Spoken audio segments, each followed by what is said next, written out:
Hello friends, welcome to Ayushman classes. तो हम लोग टीजीटी पीजीटी मैथ्स के लिए एमसीक्यू सीरीज स्टार्ट किए हुए थे। ये उसका लेक्चर नंबर 12 है। इसके पहले 11 लेक्चर्स मैं इस पर अपलोड कर चुका हूँ, जिसमें हम लोग equations and inequalities, arithmetic progression, geometric progression, harmonic progression, binomial theorem, permutation combination और एक्सपोनेंशियल एंड लॉगरिथमिक सीरीज, ये सारे चैप्टर्स कंप्लीट कर चुके हैं। आज हम लोग नया चैप्टर स्टार्ट करने जा रहे हैं जिसका नाम है set relation and function. Set relation function का ये पार्ट 1 है। ठीक है, इसमें और भी लेक्चर्स आएंगे अभी। तो अगर आप प्रीवियस लेक्चर्स को नहीं देखे हैं तो उसका मैंने प्लेलिस्ट बना दिया है। तो आपको यूट्यूब चैनल पे भी जाना है, आयुष्मान क्लासेस यूट्यूब चैनल पे जाना है, वहाँ पे आपको एमसीक्यू सीरीज़ की प्लेलिस्ट मिल जाएगी। तो प्रीवियस लेक्चर्स को भी आप जरूर देखिए, क्योंकि ये जो सीरीज़ है आपके आगामी आने वाले जो एग्जाम है उसके लिए काफ़ी महत्वपूर्ण है। साथ ही साथ अगर आप मेरे टेलीग्राम ग्रुप या व्हाट्सएप ग्रुप में जुड़ना चाहते हैं तो उसका लिंक वीडियो के नीचे डिस्क्रिप्शन बॉक्स में दिया गया, वहाँ से आप जुड़ सकते हैं। टीजीटी पीजीटी से संबंधित कोई भी कोर्स ज्वाइन करने के लिए प्ले स्टोर से आप आयुष्मान क्लासेस ऐप डाउनलोड कर लीजिए। वहाँ पे आपको आपके स्टेट से संबंधित टीजीटी पीजीटी कोर्सेज मिल जाएंगे। चलिए स्टार्ट करते हैं आज का लेक्चर। तो हमारा जो फर्स्ट क्वेश्चन है इसमें आपको दिया गया है, in a group of 300 people 150 speak Hindi and 200 can speak English, how many can speak both Hindi and English. ठीक है, तो ये क्वेश्चन यूपी टीजीटी 2021 में पूछा जा चुका है। तो सबसे पहले हम लोग देखिए, सेट थियरी में जब भी वर्ड प्रॉब्लम आपसे पूछे तो बेहतर होगा कि उसको वेन डायग्राम से ट्राई करने की कोशिश करिए। ठीक है, तो यहाँ पर हम एक वेन डायग्राम बनाते हैं और दो चीज़ों की बात की गई है, एक तो हिंदी बोलने वालों की बात की गई है और एक तो इंग्लिश बोलने की वालों की बात की गई है। तो यहाँ पे मैं हिंदी बना लेता हूँ इस तरीके से, और एक सर्कल और बना के यहाँ पे मैं कह देता हूँ इंग्लिश है ये। ठीक है, और यहाँ पे मैं ए लिख देता हूँ, यहाँ पे बी लिख देते हैं और यहाँ पे सी लिख देते हैं। तो इन्होंने कहा कि टोटल 300 पीपल हैं, इसका मतलब A plus B plus C is equal to कितना हो गया, 300 हो गया। फिर कहा जा रहा है कि 150 हिंदी बोलते हैं, तो हिंदी कितने बोलने वाले, ए प्लस बी। वेन डायग्राम में आप देखिए ए प्लस बी हमारे पास कितना हो गया, 150 हो गया। और 200 इस इंग्लिश बोलते हैं, तो इंग्लिश बोलने वाले कितने हैं, बी प्लस सी है ना। इंग्लिश बोलने वाले कितने हैं, बी प्लस सी है, तो वो कितने हैं, 200 है। आपसे लास्ट में पूछा जा रहा है how many can speak both Hindi and English. Both का मतलब इंटरसेक्शन वाला पोर्शन आपसे पूछा जा रहा है, मतलब आपसे बी की वैल्यू पूछी जा रही है। ठीक है, तो यहाँ से हम लोग क्या करेंगे, बी की वैल्यू अगर आपसे पूछी जा रही है तो पहले ये इक्वेशन नंबर 1 है, ये इक्वेशन नंबर 2 है, ये इक्वेशन नंबर 3 है। ठीक है, इक्वेशन नंबर 1 से अगर मैं इक्वेशन नंबर 2 को माइनस कर दूं, ठीक है, 1 - 2 अगर कर दें, 1 - 2 तो ए प्लस बी तो कट जाएगा, बचेगा ए। तो ए की वैल्यू हमारे पास कितनी आ जाएगी, ए की वैल्यू आ जाएगी 150 आ जाएगी। ठीक है, फिर इक्वेशन 1 में से अगर इक्वेशन 3 को सब्ट्रैक्ट कर दें, इक्वेशन 1 में से 3 को सब्ट्रैक्ट कर दें, तो इसका मतलब यहाँ से इक्वेशन 1 में से मैंने 2 को माइनस किया, तो इसका मतलब सी बचेगा ना हमारे पास। सी इज इक्वल टू कितना आ गया, 150 आ गया। ठीक है, तो सी इज इक्वल टू हमारे पास 150 आ गया और मुझसे बी की बात पूछी जा रही है। तो अब हम लोग कौन सा इस्तेमाल करते हैं, इक्वेशन नंबर 3 में वैल्यू पुट कर देते हैं। ठीक है, इक्वेशन नंबर 3 का इस्तेमाल कर लेते हैं। सी आपका आ गया 150 और आपसे बी पूछा जा रहा है, तो B plus 150 is equal to 200। तो यहाँ से बी की वैल्यू कितनी आ जाएगी, 50 आ जाएगी। तो ये हमारा आंसर हो जाएगा, बी ऑप्शन हमारा करेक्ट हो जाएगा। बढ़ते क्वेश्चन नंबर 2 की तरफ। कहा जा रहा है if A and B are two sets such that number of element in set A is equal to 4, number of element in set B is equal to 3, then maximum number of element in A intersection B is equal to what. UP PGT 2021 में question पूछा जा चुका है। ठीक है, अब देखिए अगर हम लोग एक वेन डायग्राम बनाएं यहाँ पे और दो सेट इसमें बना लें। ठीक है, दो सेट बना लेते हैं कि मान लिया कि ये ए हो गया, ये हमारे पास क्या हो गया, बी हो गया। ठीक है, ये हमारे पास क्या हो गया, ए, और ये हमारे पास क्या हो गया, बी। ये जो पोर्शन हमारा ये कितना है, ए इंटरसेक्शन बी है। तो ए इंटरसेक्शन बी का मतलब ये हुआ कि वो सेट जिसमें ए और बी के एलिमेंट्स कॉमन एलिमेंट्स आते हैं। ठीक है, तो देखिए ए और बी में कॉमन, जैसे अगर मैं एक सेट बनाऊं, suppose A is equal to 1 2 3, ठीक है, और बी इज इक्वल टू मान लिया कि मैंने बना दिया 2 3 4, ये ना, या 2 3 बना देते हैं। ठीक है, 2 3 बना देते हैं। तो अगर मैं इसका इंटरसेक्शन निकालूं, ए इंटरसेक्शन बी, तो आपका आ जाएगा 2 3, जो कि किसके बराबर आ जाएगा, सेट बी के बराबर आ जाएगा। ठीक है, तो इसका मतलब ये हो गया कि मैक्सिमम अगर आपको कॉमन लेना है, अगर मान लीजिए कि देखिए केस हमारे पास क्या क्या बनते हैं, है ना, थोड़ा डिटेल में बता रहा हूँ, अदरवाइज इसका आंसर तो आप 10 सेकंड में निकाल लेंगे, कोई बहुत बड़ी बात नहीं है। ठीक है, देखिए दो सेट अगर मुझे लेना है तो या तो वो दोनों सेट को मैं इक्वल ले सकता हूँ, बराबर बराबर, जैसे मान ले लिया मैंने 1 2 और बी बराबर मैंने कितना ले लिया, 1 2। ठीक है, तो यहाँ पे अगर हम लोग इंटरसेक्शन की बात करें, ए इंटरसेक्शन बी की बात करें, तो ए इंटरसेक्शन बी हमारा कितना आ जाएगा, हमारे पास ए इंटरसेक्शन बी हमारे पास 1 2 आ जाएगा। ठीक है, वो सेट ए के भी बराबर है और सेट बी के भी बराबर है। तो एक केस तुम्हारे पास ये बनता है, ठीक है। तो फिलहाल यहाँ पे वैसी बात तो है नहीं, क्योंकि number of element set A कितने हैं, 4 है, number of element set B 3 है। इसका मतलब ये हो गया कि बी हमारा ए का सबसेट है, बी हमारा क्या है, ए का सबसेट है, ठीक है। इस तरीके से हम लोग बात करेंगे। तो एक कोई ऐसा एग्जाम्पल हम लोग सेट कर लेते हैं जिसमें बी ए का सबसेट हो। देखिए यही वाला मेरा एग्जाम्पल फिट बैठ रहा है, बी ए का क्या है, सबसेट है, ठीक है ना। B is the subset of A, correct. अब देखिए यहाँ पे B is the subset of A का मतलब जैसे number of element set B कितने हैं, 3 है, तो हो सकता है कि 3 के 3 एलिमेंट पूरे क्या हो जाए, ए के साथ कॉमन हो जाए, ठीक है। पूरे के पूरे 3 एलिमेंट जो बी में हैं वो ए के साथ क्या हो जाए, कॉमन हो जाए। इसका मतलब maximum number of element in A intersection B हमारे पास कितना आ जाएगा, 3 आ जाएगा। इसके लिए आप चाहे तो एक फार्मूला भी बना सकते हैं, number of maximum number of element in A intersection B. A intersection B में जो मैक्सिमम नंबर आप खोज रहे हैं वो हमारा किसके बराबर आता है, वो बराबर आता है minimum of number of element in set A comma number of element in set B के बराबर आ जाएगा, ठीक है। तो minimum of number of element in set A कितना, 4 है, number of element in set B 3 है, इन दोनों मिनिमम कितना है, 3 है। इसका मतलब हमारा जो आंसर आ जाएगा वो डी आंसर हमारा करेक्ट हो जाएगा। बढ़ते क्वेश्चन नंबर 3 की तरफ। ये क्वेश्चन हमसे पूछा गया है पीजीटी 2014 में, फिर यूपी पीसीएस 2006 में, यूपी टीजीटी 2021, फिर 2003 में क्वेश्चन पूछा जा चुका है। बहुत ही अच्छा क्वेश्चन है। कह रहा है two finite sets having m and n elements respectively, the number of subsets of the first set, number of subsets of the first set. अगर किसी सेट में यम एलिमेंट है तो उसे कितने सबसेट हो सकते हैं, 2 की power m. Number of subsets of the first set is greater than the number of subsets of the second set by 56। जो नंबर ऑफ सबसेट्स बनेंगे सेकंड सेट में उससे 56 ये ज़्यादा है। पहला वाले में जो सबसेट बनेगा दूसरे वाले के सबसेट से 56 ज़्यादा है। तो आपसे पूछा जा रहा है कि m square plus n square की वैल्यू क्या होगी। अब देखिए यहाँ पर 2 वेरिएबल है और इक्वेशन 1 है, एक ही इक्वेशन है, 2 वेरिएबल हैं, तो इसको सॉल्व हम लोग कैसे करेंगे, ठीक है। तो यहाँ पे मैं एक काम करता हूँ, 2 की पावर m माइनस 2 की पावर n बराबर कितना कर लेते हैं, 56 कर लेते हैं। फिर हम यहाँ से 2 की पावर n अगर कॉमन कर लें तो हमारे पास ब्रैकेट में बचेगा 2 की पावर m माइनस n, और यहाँ कितना बचेगा -1, और 56 को मैं 8 7 जा 56 मतलब 2 का क्यूब इंटू 7 लिख दूंगा, ठीक है।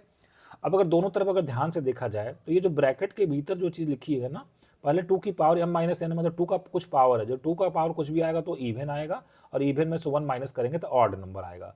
तो ये तुम्हारा एक ऑड नंबर है, और ये जो पहला नंबर है वो कोई 2 की पावर है ना, 2 की पावर कोई लिखी गई है।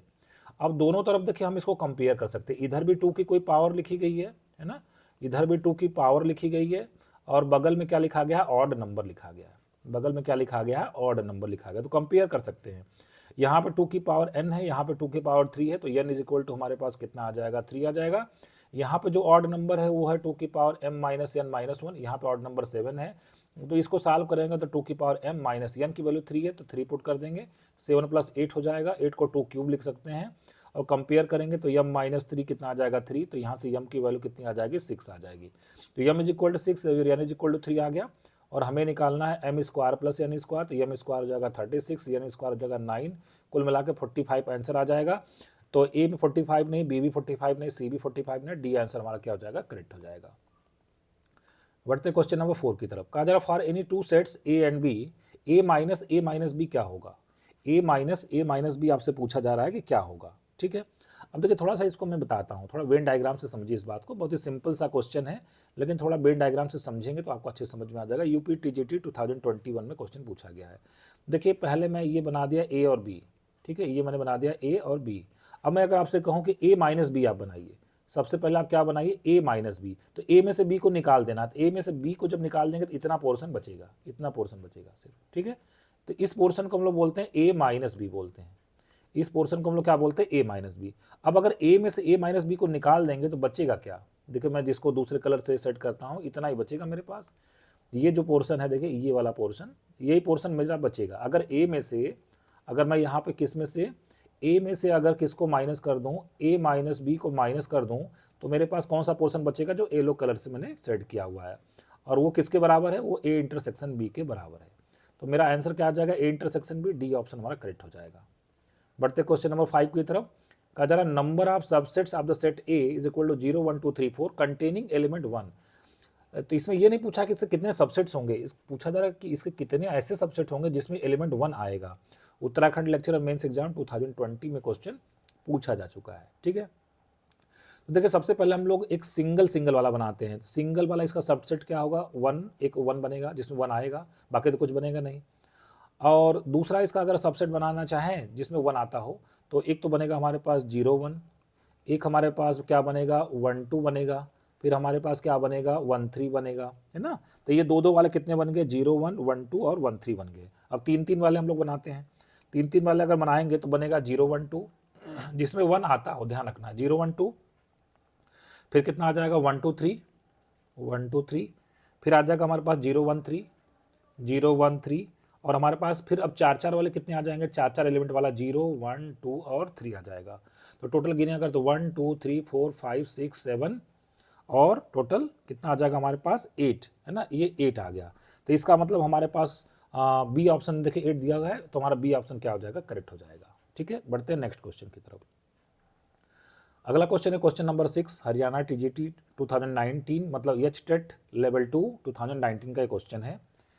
तो क्वेश्चन में देखिए कहा गया कि in an examination 80% students passed in English and 85% student passed in mathematics. If 73% student pass in both the subjects, then what percent of student failed in both the subjects? ठीक है, फेल इन बोथ सब्जेक्ट, दो ही subject है, कौन कौन सा है, एक subject आपका इंग्लिश है और दूसरा सब्जेक्ट क्या है, मैथमेटिक्स है। तो इंग्लिश में भी फेल हो जाए और मैथमेटिक्स में भी फेल हो जाए, इसको हम लोग सेट थ्योरी में कैसे लिखते हैं, ई कॉम्प्लीमेंट इंटरसेक्शन यम का कॉम्प्लीमेंट। ठीक है, इंग्लिश में भी फेल हो जाए और मैथमेटिक्स में भी फेल हो जाए, इसको हम लोग सेट थ्योरी में इस तरीके से लिखते हैं। तो ये पूछा जा रहा है इसमें कितने एलिमेंट हैं। अब देखिए एक होता है डिमॉर्गन्स लॉ। डिमॉर्गन्स लॉ ये कहता है कि A complement intersection B complement वो किसके बराबर होता है, वो हमारा होता है ए यूनियन बी के कॉम्प्लीमेंट के बराबर होता है। किसके बराबर होता है, ए यूनियन बी के कॉम्प्लीमेंट के बराबर होता है। तो number of element in A union B का कॉम्प्लीमेंट मुझे ये निकालना है। ए यूनियन बी की जगह बल्कि यहाँ पे क्या है, ई और एम है ना, तो ऐसे लिख देते हैं कि ई यूनियन एम का कॉम्प्लीमेंट मुझे निकालना है। ठीक है, तो पहले मैं एन ई यूनियन एम तो निकाल लें। ठीक है, तो N A E union M निकाल लेते हैं। तो एन ए यूनियन बी का फार्मूला आपको पता है, N A plus N B minus N A intersection B. तो N E plus N M और minus N E intersection M. ठीक है, यहाँ पे वैल्यू रख देते हैं, number of element in E मतलब इंग्लिश में कितने लोग पास हुए हैं, पास इन इंग्लिश 80%। ठीक है, 80%। मैथमेटिक्स में कितने पास हुए हैं, 85%। और दोनों में कितने पास हुए हैं, माइनस दोनों कितने पास हुए हैं, 73% पास हुए हैं। ठीक है, तो इसको अगर हम लोग सॉल्व कर लें तो ये हमको मिल जाएगा टोटल 165 माइनस 73 मतलब कितना मिल जाएगा, 92 आ जाएगा, 92%। ठीक है, तो अब मुझे देखिए निकालना है number of element in E union M का कॉम्प्लीमेंट। तो ये कॉम्प्लीमेंट जब भी निकालना होता है तो जो हमारे पास टोटल यस ये होता है टोटल, है ना, एन एस में से हम लोग क्या करते हैं, या यूनिवर्सल सेट में से हम लोग यूनिवर्सल सेट में से क्या करेंगे, ई यूनियन एम को माइनस कर देंगे। ई यूनियन एम को माइनस कर, यूनिवर्सल सेट मतलब 100% है, 100% में से किसको माइनस कर दें, 92% को। तो हमारा आंसर कितना आ जाएगा, 8%। तो 8% ऐसे स्टूडेंट है जो दोनों ही सब्जेक्ट में क्या हो गए हैं, फेल हो गए हैं। ठीक है, बी ऑप्शन हमारा करेक्ट हो जाएगा। क्वेश्चन नंबर 7 एक अपने तरीके का एक अलग क्वेश्चन है और इसको ग्राफ के मेथड से सॉल्व करना बहुत ही आसान होता है। हरियाणा पीजीटी 2020 मतलब एचटेट लेवल 3 में 2020 में क्वेश्चन पूछा जा चुका है। कहा जा रहा है एक सेट ए ऐसा बनाइए उसमें वो सारे पॉइंट्स आएंगे जो इस कर्व पे लाई करते होंगे। कौन सा कर्व है, y इज इक्वल टू ई की पावर एक्स। ठीक है, तो बेहतर होगा कि हम y इज इक्वल टू ई की पावर एक्स का ग्राफ बना लें। तो y इज इक्वल टू ई की पावर एक्स का अगर हम ग्राफ बनाएं तो कुछ ऐसा ग्राफ बनेगा। ये ग्राफ बन गया किसका, y इज इक्वल टू ई की पावर x का ग्राफ बन गया। अब b में देखिए क्या कहा जा रहा है, b में वो सारे एलिमेंट्स आएंगे, वो सारे पॉइंट्स आएंगे जो y is equal to x line पर लाई करते होंगे। तो एक मैं लाइन बना लेता हूँ y is equal to x. आपको पता ही है कि line y is equal to x origin से पास होता है। ये लाइन मैंने बना लिया y is equal to x. अब आपसे पूछा जा रहा है कि इसमें से कौन सा सही होगा। तो देखिए इसमें कहा जा रहा है कि क्या बी ए का सबसेट है, मतलब बी के सारे पॉइंट ए में लाई कर रहे हैं। भाई बी के पॉइंट्स तो अगर मैं दिखाना चाहूँ दूसरे कलर से दिखाते हैं, बी के पॉइंट्स तो ये सब हैं, है ना, बी के सारे पॉइंट्स देखिए ये सब हैं जो इस लाइन पे लाई करते हैं बी के पॉइंट्स। और ए के पॉइंट्स कौन से हैं, जो इस कर्व पे लाई करते हैं। तो क्या बी के सारे पॉइंट ए में लाई करते हैं, नहीं, पहला ऑप्शन गलत है। दूसरा ऑप्शन कहा गया ए के सारे एलिमेंट बी में लाई करते हैं, ये भी गलत है। तीसरा ऑप्शन कहा जा रहा है कि दोनों के पॉइंट में कुछ भी कॉमन नहीं है, हाँ बिल्कुल ये सही है, दोनों ए इंटरसेक्शन भी फाई है, दोनों में कोई भी एलिमेंट कॉमन नहीं है। और चौथा है ऑप्शन कि ए और बी को जोड़ दिया जाए तो ए के बराबर आएगा, ऐसा बिल्कुल भी नहीं है। सी ऑप्शन हमारा क्या हो जाएगा, करेक्ट हो जाएगा। बढ़ते नेक्स्ट क्वेश्चन की तरफ। क्वेश्चन नंबर 8 कहा जा रहा है if A and B are two given sets then A intersection B का कॉम्प्लीमेंट किसके बराबर होगा। उत्तराखंड जीआईसी 2018 में क्वेश्चन पूछा जा चुका है। ठीक है, अब देखिए हम लोग यहाँ पे करेंगे क्या, यहाँ पे हम लोग इस क्वेश्चन को हम लोग इस तरीके से सॉल्व करेंगे कि सपोज यहाँ पे मैं लिख देता हूँ ए और यहाँ पे लिख दिया गया इंटरसेक्शन। अब देखिए डिमॉर्गन्स थ्योरम अभी मैंने बताया था, डिमॉर्गन्स लॉ क्या होता है कि ए इंटरसेक्शन बी का कॉम्प्लीमेंट किसके बराबर होता है, ए का कॉम्प्लीमेंट और यूनियन बी का कॉम्प्लीमेंट के बराबर होता है। ए का कॉम्प्लीमेंट यूनियन बी का कॉम्प्लीमेंट, ठीक है, इसके बराबर होता है। तो अब हमारा क्वेश्चन किस में कन्वर्ट हो गया, ए इंटरसेक्शन और किस में कन्वर्ट हो गया, ए का कॉम्प्लीमेंट, कॉम्प्लीमेंट को डैश से भी लिखते हैं या ए के ऊपर सी भी लगा के लिखते हैं, ए कॉम्प्लीमेंट यूनियन बी का कॉम्प्लीमेंट, इसमें हमारा क्वेश्चन कन्वर्ट हो गया।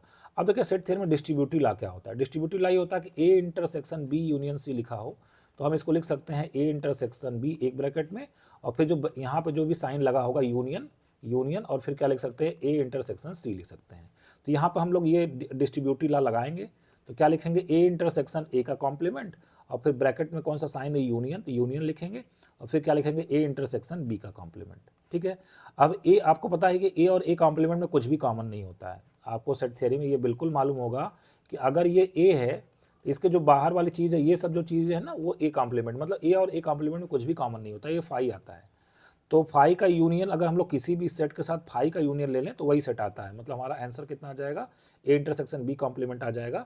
इसका मतलब सी ऑप्शन हमारा क्या हो जाएगा, करेक्ट हो जाएगा। बढ़ते हम लोग नेक्स्ट क्वेश्चन की तरफ। क्वेश्चन नंबर 9 का जरा in a group of 70 persons 37 like coffee, 52 like, ये लाइक होगा लाइन नहीं होगा, like tea and each person like at least one of the two drinks, how many like coffee but not tea, how many like coffee but not tea. तो ये question NBS PGT 2019 पूछा गया। बेहतर होगा कि ऐसे क्वेश्चंस को आप वेन डायग्राम से सॉल्व करिए तो ज़्यादा अच्छा होगा। दो ही बात की गई है, एक तो कॉफ़ी की बात की गई है और एक किसकी बात की गई है, टी की बात की गई है। तो मैं कॉफ़ी को सी से लिख देता हूँ और टी को मैं किससे लिख देता हूँ, सपोज टी से लिख देता हूँ, कॉफ़ी और टी हो गया। यहाँ पे मैं ए बी सी लिख देता हूँ। अब जो क्वेश्चन में दिया गया उसको लिखते हैं। ग्रुप में कितने पर्सन, 70 पर्सन हैं। इसका मतलब ये हो गया कि A plus B plus C is equal to 70। 37 coffee like करते हैं, मतलब कॉफ़ी वाले कितने हैं, ए प्लस बी है। कॉफ़ी वाले सेट को आप देखिए उसमें ए प्लस बी एलिमेंट आएगा तो A plus B is equal to 37 है। 52 लाइक टी, तो टी वाला कितना है, बी प्लस सी बराबर कितना हो गया 52। And each person like at least one of the two drinks, how many like coffee but not T, coffee like करते हैं बट नॉट टी, कॉफ़ी वाले तो हैं बट वो टी नहीं पीते हैं, वो कौन सा है आप जरा देख के फिगर में बताइए। अगर मैं यहाँ पे आपको ड्रॉ करके दिखाऊं तो ये जो ए वाला लिखा गया ये जो पोर्शन है ना, ये लोग कॉफ़ी लाइक करते हैं बट टी नहीं लाइक करते। बी वाला कौन सा है, जो कॉफ़ी और टी दोनों लाइक करता है। सी कौन से लोग हैं जो सिर्फ टी लाइक करते हैं, कॉफ़ी नहीं लाइक करते हैं। तो आपसे पूछा जाएगा कि कॉफ़ी लाइक करता हो लेकिन टी लाइक ना करता हो, इसका मतलब आपसे किसकी वैल्यू पूछी गई, ए की वैल्यू पूछी गई है। तो क्यों ना हम इक्वेशन नंबर 1 में से इक्वेशन नंबर 3 को माइनस कर दें। तो अगर मैं ए प्लस बी प्लस सी में से किसको माइनस कर दूं, बी प्लस सी को माइनस कर दूं, तो राइट में कितना करना पड़ेगा, 70 माइनस 52। तो ये बी प्लस सी तुम्हारा कट जाएगा तो ए की वैल्यू हमारे पास कितनी आ जाएगी, 18 आ जाएगी। कौन सा ऑप्शन करेक्ट हो जाएगा, डी ऑप्शन करेक्ट हो जाएगा। बढ़ते क्वेश्चन नंबर 10 की तरफ। कहा जा रहा है if A is the subset of B, तो इसमें से कौन सा करेक्ट होगा। A is the subset of B का एक एग्जाम्पल आप चाहे तो बना लीजिए, वैसे थ्योरम से भी आप समझ जाएंगे। ए सबसेट ऑफ बी का मतलब ए के सारे एलिमेंट बी में मौजूद होने चाहिए। मैं ए इज इक्वल टू बना लेता हूँ 1 2 और मैं बी इज इक्वल टू बना लेता हूँ 1 2 3। तो अब बताइए आप जो इसमें से क्या निकाल सकते। पहला कहा जा रहा है कि ए में से बी को घटाएंगे तो ए आएगा। भाई यहाँ पे तो आप ए में से अगर बी को माइनस करेंगे तो 5 आएगा, इसका मतलब पहला ऑप्शन इनकरेक्ट है। दूसरे ऑप्शन कहा जा रहा है ए में से बी को घटाएंगे बी आएगा, नहीं आएगा, वो तो 5 आ रहा है। तीसरा ऑप्शन कहा था कि ए और बी को जोड़ दिया जाए तो ए आ जाएगा। ए और बी को अगर आप जोड़ देंगे मतलब ए यूनियन बी ले लेंगे तो कितना आ जाएगा, 1 2 3 आ जाएगा। और 1 2 3 किसके बराबर है, बी के बराबर है। तो यहाँ तो कहा जा रहा है ए के बराबर है, सी ऑप्शन में गलत हो गया।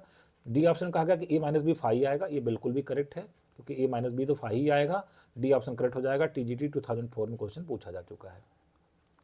बढ़ते क्वेश्चन नंबर 11 की तरफ। कहा जा रहा है in a class of 25 students 12 students have taken mathematics, 8 have taken mathematics but not economics. The number of students who have taken both mathematics and economics are what। ठीक है, ये क्वेश्चन टीजीटी 2004 पूछा गया। इसको भी हम लोग वेन डायग्राम से सॉल्व करेंगे। ठीक है, तो इसमें किसकी किसकी बात की गई, दो सब्जेक्ट की बात की गई है, एक तो मैथमेटिक्स और दूसरा इकोनॉमिक्स। तो मैथमेटिक्स को एम से लिख देते हैं और इकोनॉमिक्स को हम लोग किससे लिख देते हैं, ई से लिख देते हैं। ठीक है, और यहाँ पे हम लोग लिख देते हैं ए बी सी। अब क्या क्वेश्चन में क्या कहा जा रहा है, 25 स्टूडेंट्स हैं, इसका मतलब a plus B plus C बराबर 25 दिया गया आपको। फिर 12 students have taken mathematics, mathematics वाले कितने, a प्लस बी, तो a प्लस बी बराबर कितने हो गए 12। And 8 have taken mathematics but not economics, mathematics लिया हो लेकिन इकोनॉमिक्स न लिया हो, वो कौन है, a है, तो a की संख्या कितनी है 8 है। ठीक है, तो आपसे पूछा जाए number of students who have taken both mathematics and economics, दोनों लेने वाले कौन है, b, आपसे b के बारे में पूछा जा रहा है। तो क्यों ना हम लोग इक्वेशन नंबर 2 में से इक्वेशन नंबर 3 को माइनस कर दें। ठीक है, इक्वेशन नंबर 2 में से इक्वेशन नंबर 3 को माइनस कर दें, मतलब a प्लस बी में से a को घटा दें, a प्लस बी में से a को अगर हम लोग घटा दें, मतलब 12 में से किसको घटा दें, 8 को घटा दें, तो यहाँ से मुझे क्या मिल जाएगा, b इज इक्वल टू कितना मिल जाएगा, 4 मिल जाएगा। मुझसे b ही पूछा गया था, तो इसका मतलब b ऑप्शन हमारा क्या हो जाएगा, करेक्ट हो जाएगा। बढ़ते क्वेश्चन नंबर 12 की तरफ। ये क्वेश्चन KBS PGT 2018 में पूछा गया है। क्वेश्चन क्या है देखते हैं। क्वेश्चन में कहा जा रहा है आपसे कि in survey of 55 student it is found that 30 student read newspaper A, 20 student read newspaper B, 7 student read both the newspaper, the number of student who read none of the newspapers, जो कोई भी newspaper ना पढ़ता हो, इनकी संख्या आपको बतानी है। ठीक है, तो देखिए अगर हम लोग बात करें यहाँ पे एक वेन डायग्राम अगर मैं बनाऊँ, ठीक है, तो यहाँ पर 2 तरीके की बात की गई है, एक तो न्यूज़पेपर ए और दूसरा किसका बात किया गया, न्यूज़पेपर बी का बात किया गया है। ठीक है, यहाँ पे मैंने बना दिया, यहाँ पे मैं ABC लिख देता हूँ। तो कहा जा रहा है इन्हें सर्वे ऑफ 55 स्टूडेंट्स, तो चलिए उसको बाद में देखेंगे। या मैं लिख लेता हूँ 55 की बात, a plus B plus C बराबर कितना हो गया हमारे पास 55 स्टूडेंट हैं। It is found that 30 student read newspaper A, 30 newspaper A पढ़ते हैं, मतलब a प्लस बी आपके पास कितना है 30 है। ठीक है, 20 रीड न्यूज़पेपर बी, तो बी पढ़ने वालों की संख्या मैं अगर बात करूँ तो इसका मतलब बी प्लस सी हमारे पास कितने 20 हो गया हमारे पास। ठीक है, और उसके बाद कहा जा रहा है 7 student read both the newspapers, both the newspapers मतलब बी की वैल्यू कितनी है 7 है। हम चाहे तो देखो यहाँ वैल्यू भी लिख सकते हैं, अगर बी प्लस सी 7 है मतलब बी 7 है तो सी कितना आ गया 20 माइनस 7 मतलब 13 आ जाएगा, है ना, सी हमारे पास 13 आ जाएगा। और अगर ए की बात करना चाहें, बी 7 है तो इक्वेशन नंबर इसमें पुट कर दें 1 2 और ये 3 मान लीजिए कर देते हैं। ठीक है, इसको कोई इक्वेशन और बोल देते हैं। तो अगर हम लोग ए निकालना चाहते हैं तो पहले इक्वेशन में से तीसरे इक्वेशन को माइनस कर दें, मतलब a प्लस बी से b को माइनस कर दें तो कितना आ जाएगा हमारे पास 23 आ जाएगा। ठीक है, 23 आ जाएगा। तो इसका मतलब ये हो गया कि 23 और 7, तो ये बल्कि 55 लिखना मुझे लग रहा है ठीक नहीं होगा, क्योंकि सर्वे है, सर्वे किया गया तो ज़रूरी तो नहीं है कि सारे बच्चे पढ़ते ही हों। तो यहाँ पे ये 55 नहीं होगा हमारे पास, ये हमारे पास यूनिवर्सल सेट की वैल्यू दी गई है, इन्हें सर्वे 55 स्टूडेंट। तो लास्ट में पूछा, अच्छा अब देखिए कोई ना कोई न्यूज़पेपर पढ़ने वाले कितने लोग हो गए, एक तो 23 हो गया हमारे पास, एक तो 7 हो गया और 13 हो गया, तो 23 प्लस 7 30 और 13 43, तो 43 स्टूडेंट्स ऐसे हैं जो कोई ना कोई न्यूज़पेपर तो जरूर पढ़ते हैं। और टोटल सर्वे में कितने लोग भाग लिए थे 55, तो 55 में से अगर 43 को अगर मैं माइनस कर दूं तो हमारे पास 12 स्टूडेंट ऐसे होंगे जो कोई भी न्यूज़पेपर नहीं पढ़ते होंगे। इसका मतलब बी ऑप्शन हमारा क्या हो जाएगा, करेक्ट हो जाएगा। ठीक है, बढ़ते क्वेश्चन नंबर 13 की तरफ। KBS PGT 2018 में ये क्वेश्चन पूछा गया है। तो देखिए इस क्वेश्चन में हमसे क्या कहा जा रहा है, क्वेश्चन नंबर 13 में इसको भी हम लोग वेन डायग्राम से सॉल्व करेंगे। ठीक है, इस क्वेश्चन को भी हम लोग वेन डायग्राम से सॉल्व करेंगे। कहा जा रहा है कि इन ए क्लास has 175 student, number of students studying one or more of the subject in this class is as, mathematics 100 लोग पढ़ते हैं, फिजिक्स 70 लोग पढ़ते हैं, chemistry 46, mathematics and physics 30, mathematics and chemistry 28, बहुत सारा डेटा दिया गया है। Physics and chemistry 23, mathematics physics and chemistry 18 पढ़ते हैं। Number of student enrolled in mathematics alone is equal to what, ये क्वेश्चन पूछा गया है। तो क्यों ना हम पहले एक वेन डायग्राम बनाते हैं। ठीक है, मैथमेटिक्स फिजिक्स और केमिस्ट्री की बात की गई, थोड़ा सा बड़ा वेन डायग्राम हम बनाते हैं। ठीक है, ये हमने बड़ा सा एक वेन डायग्राम बना लिया। यहाँ पे लिख दिया हमने मैथमेटिक्स, और यहाँ पे हमने लिख दिया फिजिक्स, और यहाँ पे हमने लिख दिया केमिस्ट्री। ठीक है, मैथमेटिक्स फिजिक्स और केमिस्ट्री। तो यहाँ पे जो सबसे इंपॉर्टेंट चीज़ होता है, सबसे इंपॉर्टेंट पोर्शन कौन सा होता है कि जो तीनों में कॉमन हो। मैं उस पोर्शन को दिखा रहा हूँ। देखिए ये वाला जो पोर्शन है ना, ये वाला जो पोर्शन है जिसको मैं येलो कलर से, ये तीनों में कॉमन है। मतलब जो मैथमेटिक्स फिजिक्स और केमिस्ट्री तीनों पढ़ते होंगे वो येलो कलर से हमने लिखा है उस चीज़ को। ठीक है, अब क्या इसकी संख्या इसमें दी गई है, सबसे पहले हम इसको चेक करते हैं। देखिए यहाँ पे लिखा गया है mathematics physics and chemistry, mathematics physics and chemistry तीनों पढ़ने वाले बच्चों की संख्या कितनी 18 है। जो ये येलो कलर लिखा गया इसको मैं 18 लिख देता हूँ, यहाँ पे इसको मैं 18 लिख दिया। ठीक है, अब देखिए अब स्टार्ट करते हैं आगे। अब जो है देखिए जो ये पोर्शन है हमारा, ये वाला पोर्शन पूरा मिला के ये मैथमेटिक्स और फिजिक्स दोनों पढ़ने वालों की संख्या है। तो फिलहाल तो यहाँ पे तो आपने 18 लिख दिया है। एक बार मैं ज़रा इसको रफ करके थोड़ा सा और अच्छे से लिख देता हूँ। जो मैंने रेड कलर आपको दिखाया है ना, एक मिनट, यहाँ पे एक बार फिर से इसको ड्रॉ कर लेते हैं। तो यहाँ पे तो आ गया 18, ठीक है। अब मैथमेटिक्स और फिजिक्स पढ़ने वाले कितने, जरा उनको खोजते हैं, मतलब दो दो वाले खोजते हैं, दो दो सब्जेक्ट पढ़ने वाले कितने हैं, ठीक है। तो देखिए मैथमेटिक्स एंड फिजिक्स वाले कितने, 30 है, तो 18 तो यहाँ आ चुका है, इसका मतलब 12 यहाँ पे आएगा, 18 12 कितना हो गया, 30 हो गया, ठीक है। अब इसके बाद फिजिक्स और केमिस्ट्री वाला खोजेंगे हम लोग, या मैथमेटिक्स एंड केमिस्ट्री ले लेते हैं। मैथमेटिक्स केमिस्ट्री कितना, 28 है, मैथमेटिक्स एंड केमिस्ट्री 28, तो 18 तो हो ही गया, इसका मतलब यहाँ पे 10 आएगा, 18 10 28 हो गया, ठीक है। इसके बाद फिजिक्स एंड केमिस्ट्री पढ़ने वाले कितने, 23 हैं, फिजिक्स एंड केमिस्ट्री पर 20, 18 ही है, 5 यहाँ पे आएगा, 18 5 23 हो गया, ठीक है। अब देखिए अगर जो ये रेड कलर से मैंने लिखा 12 18 और 10 को जोड़ लें तो 12 18 कितना होगा, 30 है, तो 40 40 तो ये हो गए। और देखिए यहाँ पे दिया गया शुरू में कि मैथमेटिक्स पढ़ने वाले कितने लोग, 100 लोग हैं। इस पूरे गोले को अगर बात करें, जो ये यम वाला गोला है, इसमें कुल कितना लिखना, 100 लिखना है। तो 40 तो आप पहले लिख चुके हैं, 12 18 और 10 40 लिख चुके हैं, मतलब यहाँ पे 60 आएगा, ठीक है। लास्ट में क्वेश्चन क्या पूछा है, number of students enrolled in mathematics alone, सिर्फ मैथमेटिक्स पढ़ने वाले कितने लोग हैं। तो यही वाला पोर्शन तो ऐसा है ना जो सिर्फ मैथमेटिक्स पढ़ता है, तो कितने बच्चे हैं, 60 बच्चे हैं। इसका मतलब सी ऑप्शन आपका क्या हो जाएगा, करेक्ट हो जाएगा। बढ़ते नेक्स्ट क्वेश्चन की तरफ, क्वेश्चन नंबर 14। क्वेश्चन नंबर 14 फिर से देखिए, ऐसा एक क्वेश्चन हम लोगों ने किया था, मैंने बताया था कि ऐसा ग्राफ, इसको ग्राफ मेथड से बहुत अच्छे से आप इसको सॉल्व कर पाएंगे। टीजीटी 2014 और DSSB PGT 2014 में क्वेश्चन पूछा जा चुका है। कहा जा रहा है एक्स एक ऐसा सेट है, उसमें वो सारे पॉइंट्स आएंगे जो इस कर्व पर लाई करते होंगे, y = 1/x पर लाई करते होंगे। तो क्यों हम सबसे पहले y = 1/x का ग्राफ बना लें। तो y = 1/x रेक्टेंगुलर हाइपरबोला होता है, जिसका ग्राफ कुछ इस तरीके से बनता है, रेक्टेंगुलर हाइपरबोला, ठीक है। तो इस पे के जो भी पॉइंट्स है वो सेट x में लाई करते हैं। सेट y में कौन से पॉइंट्स लाई करते हैं, वो पॉइंट्स लाई करते हैं जो कर्व y = -x पे लाई करते हैं। तो एक कर्व में बना देता हूँ y = -x, ठीक है, ये हमारे पास हो गया y = -x। तो अब बताइए कि क्या a और b में कोई चीज़ कॉमन है, नहीं। तो यहाँ से तो हम ये लिख सकते हैं कि a इंटरसेक्शन b कितना है, फाई है। कौन सा ऑप्शन, या x इंटरसेक्शन y हमारे पास कितना है, फाई है। कौन सा एलिमेंट, कौन सा ऑप्शन करेक्ट हो जाएगा, x intersection y phi, C option हमारा करेक्ट हो जाएगा।